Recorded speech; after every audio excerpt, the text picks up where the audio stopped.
Hello everyone and welcome to Retail Archaeology. Today we'll be taking a look at Chula Vista Center in Chula Vista, California. This is an outdoor mall that opened in 1962, and generally I don't like outdoor malls, but I actually do really like them when they're in Southern California, which is the perfect place for them. Let's take a look at the map to get an idea of the size of this place, and as you can see there's a Burlington Coat Factory, a Sears, a Macy's, and a JCPenney located here. Chula Vista is part of the San Diego metropolitan area, and it's actually the second largest city that's part of the San Diego metropolitan area. So I was really surprised to see how quiet this mall was on a Saturday afternoon. We filmed this in the middle of the afternoon, and the weather was just gorgeous. It was in the low to mid 70s. Just a really beautiful day to walk around an outdoor mall like this, and there's really not a ton of people here. And when I say we filmed this, it actually wasn't Mark and I. This time I had some help from my buddy Ian Ferguson. You may recognize him from the CU podcast on YouTube. Here we're checking out a place that looks like it's opening soon, some sort of game lounge. And I actually have seen those opening up quite frequently in malls lately. It seems like that's something they're trying to use to fill the empty spots. And speaking of empty storefronts, there seems to be quite a few here kind of speckled throughout the shopping mall. Not anything that I would call a dead mall yet, but with the lack of footfall they're getting on a Saturday afternoon, it could be headed that way soon. Now, in the middle of the mall where it seems to be the busiest, you do have a lot of your classic mall stores still. For example, you can see there's a Spencer's here, and there's also a GNC. The GNC will probably be here until the end of the mall's lifespan.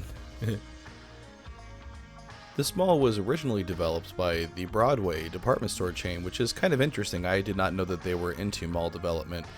And it's currently owned by Brookfield Properties Retail Group, who also manages it. This was kind of neat to see. This is a Charlotte Russe that just recently reopened. They had actually closed all of their locations, and then the intellectual property was sold to a new owner, and they've decided to reopen some of the stores, some of them in the spots they were originally in. I got to see something neat for the first time too. This is a Shakey's pizza, which is kind of like a Chuck E. Cheese or Peter Piper pizza if you're from the Phoenix area. I've heard of them but never actually seen one before. October is one of my favorite times of year to visit Southern California, and one of the main reasons is because the weather is always so beautiful. It's always bright and sunny, but nice and cool out in like the low 70s, and there's usually a breeze blowing through that almost feels like outdoor air conditioning. This is the center court area of the mall, and as you can see there's some pretty awesome water features here. There's that fountain we just saw in the middle, and then there's this staircase style fountain that leads up to one of the funniest things I think ever. If you go up a little set of escalators that's right at the top of that, you get to what I guess you could call another corridor of the mall. And down here is where the Sears is, and as we see in a lot of malls, especially ones that are struggling, the Sears corridor is completely dead.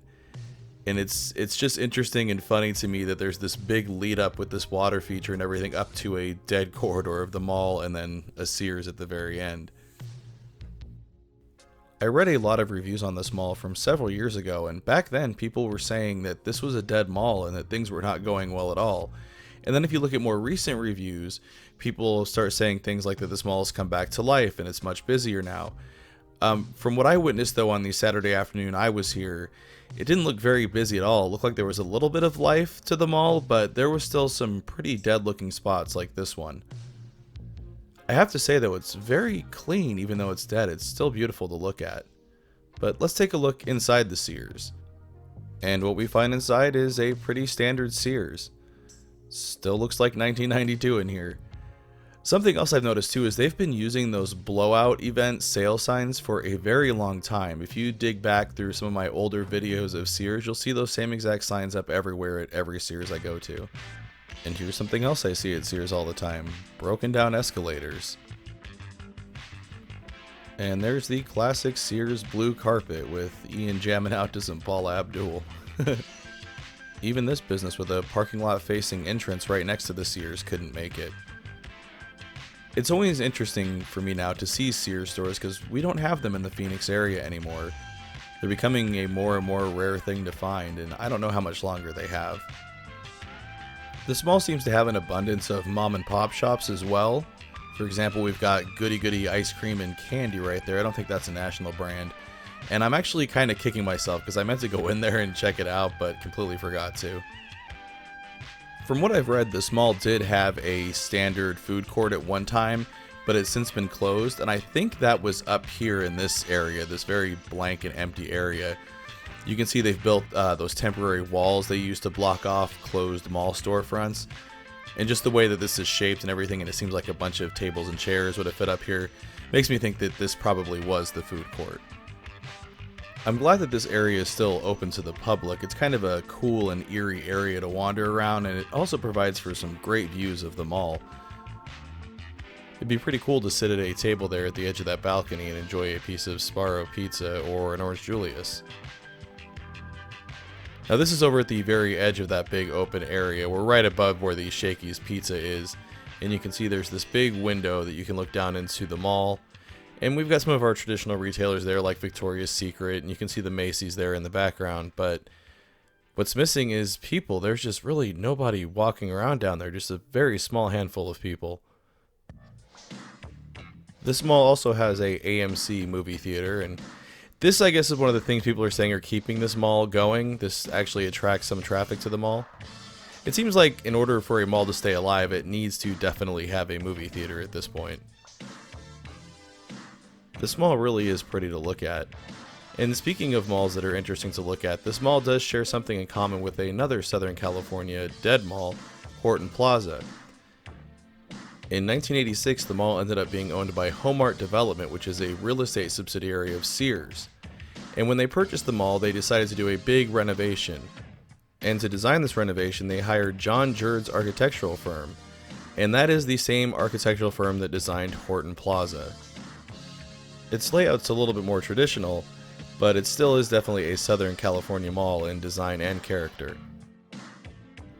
The San Diego area seems to have the same problem that the Phoenix area has, in that there's just entirely too much retail space around.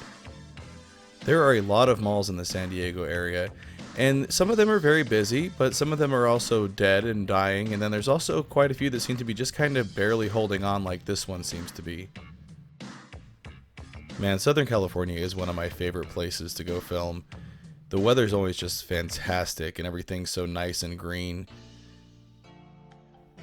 At the end of this stretch, we're coming up to the Macy's, and this is something else I really like about malls in Southern California. A lot of the anchor buildings seem to be older and just much more interesting to look at.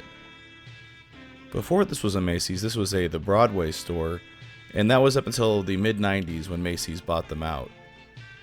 The inside of this store feels like a time portal to a 1980s department store. There are gold and glass-clad sales displays everywhere, and even the lighting seems very old. The brass dividers between the escalators have a very retro feel, and so does this escalator. Take a look at it. I don't know a lot about escalators, but this seems like an older model. Now, up on the second floor of the Macy's, they have a lot of their housewares and home goods and things, as well as their Macy's Backstage section, which we'll see a little bit later in the video. But as you can see, they have their Christmas stuff out already. This was filmed towards the middle of October, and I get that Christmas is coming up kind of soon, but this seems a little bit ridiculous to have Christmas stuff out this early. Now this is the Macy's Backstage section, and Macy's Backstage is basically Macy's clearance department. It's sort of like their version of Ross, and it's very much laid out like a Ross store. Just taking a look right outside the Macy's though, it doesn't seem like this department store generates a lot of traffic for the mall either. I think it's important to note that 3 of the anchors at this mall are Sears, JCPenney, and Macy's. All 3 department store chains that have been facing serious financial issues and have been closing locations recently. I think that could be a major liability for this mall in the future. If one of those anchors closes, it's very likely to trigger a domino effect that we see kill off a lot of malls. I really hope this doesn't become a completely dead mall in the future. I think it would be a shame to lose another unique Southern California mall with a very long history. I mean, it goes all the way back to the 1960s. Ian and I enjoyed our day here. The weather was gorgeous, the mall's very easy on the eyes, and it is starting to have that dead mall atmosphere that's both eerie and nostalgic. What are your thoughts on this mall though? Do you think it's on its way to becoming a dead mall?